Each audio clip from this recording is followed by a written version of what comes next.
हमारा स्टील लेने का प्रोसीजर ये होता है कि हम स्टील देखने को जाते हैं और जहाँ पर स्टील का रेट सब में कम होता है वो स्टील हम परचेस कर लेते हैं और वही स्टील हम उठा के लाते हैं और उसी को हम घर के लिए इस्तेमाल करते हैं।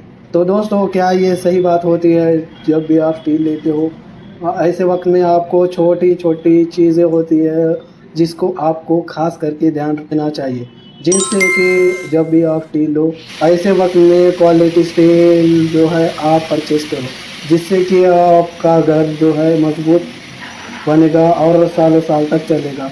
तो ऐसी कौन कौन सी चीज़ें हैं जिनके तरफ आपको ध्यान देना चाहिए और जो आपको पता होने चाहिए, आज की इस वीडियो में देखने वाले हैं। इस वीडियो में हम इंफॉर्मेशन देखेंगे और जो छोटे छोटे टेस्ट है उसको ध्यान रखेंगे। ये वीडियो बहुत ही इंफॉर्मेटिव होने वाली है। इसको देखने के बाद ना कि आप अपने घर के लिए अच्छे क्वालिटी का सेल या परचेस कर पाओगे, बल्कि आप जो है होने वाले लूट से भी बच सकोगे, जिससे कि आपका पैसा भी बचेगा। इससे आपको दोनों चीज़ों का फ़ायदा होता है। तो इससे आपको एक चीज़ करनी है कि आपको चैनल को सब्सक्राइब कर लेना है और वीडियो पसंद आने पर इस पर लाइक करना है। सबसे पहले चीज़ आ जाती है, जब भी हम बात करते हैं स्टील लेने की तो हमारे सामने आ जाता है कौन सी कंपनी का लें। और कंपनी में भी दो टाइप की कंपनी होता है, प्राइमरी कंपनी और दूसरी होती है secondary company. Primary company for example के लिए टाटा स्टील, JSW स्टील, कुछ इस तरीके की कंपनी जो है प्राइमरी कंपनी कहा जाता है।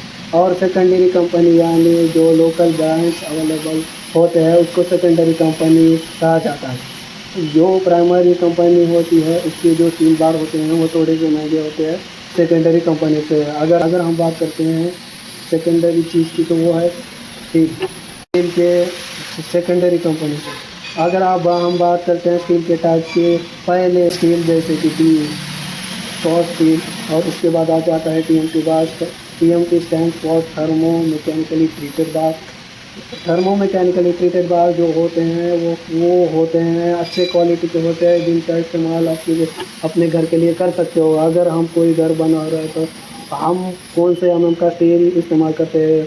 घर बनाने के लिए generally 6 mm, 6 mm, 8 mm, 10 mm और 12 mm यानी 12 mm के स्टील का इस्तेमाल किया जाता है।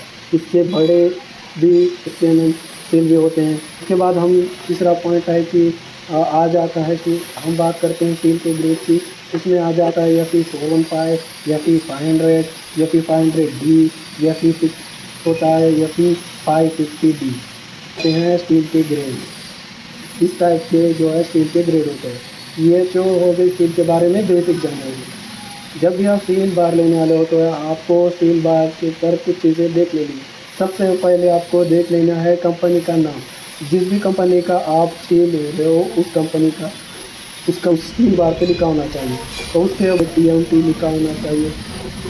जैसे कि हमने देखा जिसका लॉन्ग फॉर्म है कि थर्मो मैकेनिकली ट्रीटेड, और उसके बाद जो है स्टील कितने MM का है वो भी मेंशन होना हुआ चाहिए।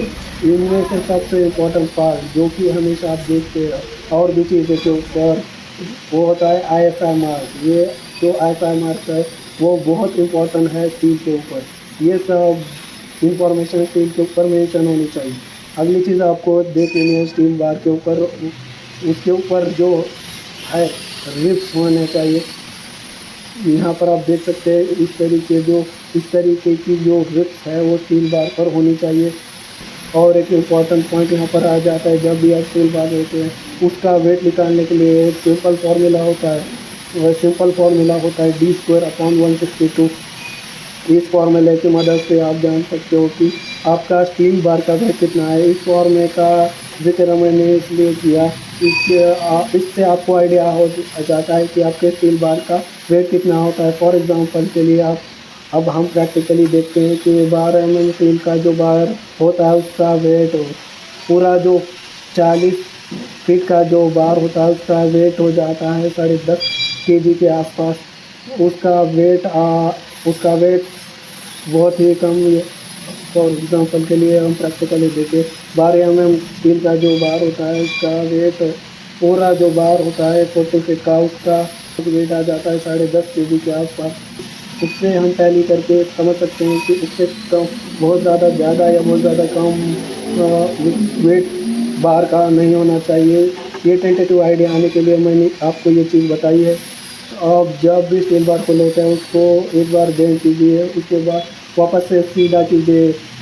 आपका स्टील बार बेंड होने में बहुत ज़्यादा दिक्कत देता है, तो ऐसा करने के बाद उसके बाद क्रैक दिखाई देते हैं, तो उसका ऐसा बार उसका इस्तेमाल आप बिल्कुल मत कीजिए। और अगला टेस्ट आ जाता है का जो स्टील बार होता है उससे बहुत ज़्यादा करोजन के निशान नहीं होने चाहिए। अगर आप स्टील बार लेते हैं तो हल्का सा जंग है तो कोई बात नहीं। अगर आप स्टील बार को एक बार मुट्ठी में पकड़ते हैं वापस से आप उसको छोड़ते हैं, अगर आपके हाथ में बहुत ज़्यादा स्टील की पपड़ियाँ चिपकी होगी तो ये स्टील बार आपके इस्तेमाल योग्य नहीं है। और एक चीज़ यहाँ पर आपको ध्यान में रखनी है, जब भी आप स्टील परचेस करने जाते हैं वहाँ पर आप जितना पॉसिबल हो सके उतना फ्रेश स्टील जो है उसे परचेस करने की कोशिश कीजिए। अक्सर ही दुकान में देखा जाता है ऊपर ऊपर का जो सजावट होता जाता है, जो बॉटम में पड़ा स्टील होता है, वो दुकानदार को उसको अपने घर पे लगाना नहीं होता है, तो वो वैसे का वैसे ही पड़ा हुआ होता है और ज़मीन पे पड़ा हुआ होने की वजह से और भी ज़्यादा ज़मीन से पकड़ लेता है। तो ऐसा स्टील आपको बिल्कुल नहीं लेना है, और जो कुछ भी आपका फ्रेश स्टील होगा उसे आपको ले लेना है। दुकान कहते हैं कि हाल फिलहाल में ही स्टील आया है, परंतु आपको उनके बातों को बिल्कुल ध्यान नहीं देना है। और एक इम्पॉर्टेंट पॉइंट मैं आपको बता देता हूँ, यहाँ पर कुछ झोल झाल ऐसे भी हो जाते हैं कि जब भी आप तेल परचेज करने जाते हो कुछ दुकानदार वेट करने का मशीन जो है कभी कभी सेट होता है, तो इसे आपको पकड़ने का आसान तरीका ये है, कंपनी ने रिकमेंड किया होता है कि उनके बंडल का वेट कितना होता है या फिर उनके एक सलिए का वेट कितना आता है। तो जैसे कि एक 12 mm का बार है तो उसका वेट आएगा 10.5 किलो। तो आपको डाउट है तो आप एक स्टील बार का वेट करके देख सकते हैं। 12 mm का बार है तो उसका वेट लगभग 10.5 kg के आसपास आना चाहिए, उससे बहुत कम या बहुत ज़्यादा भी नहीं आना चाहिए।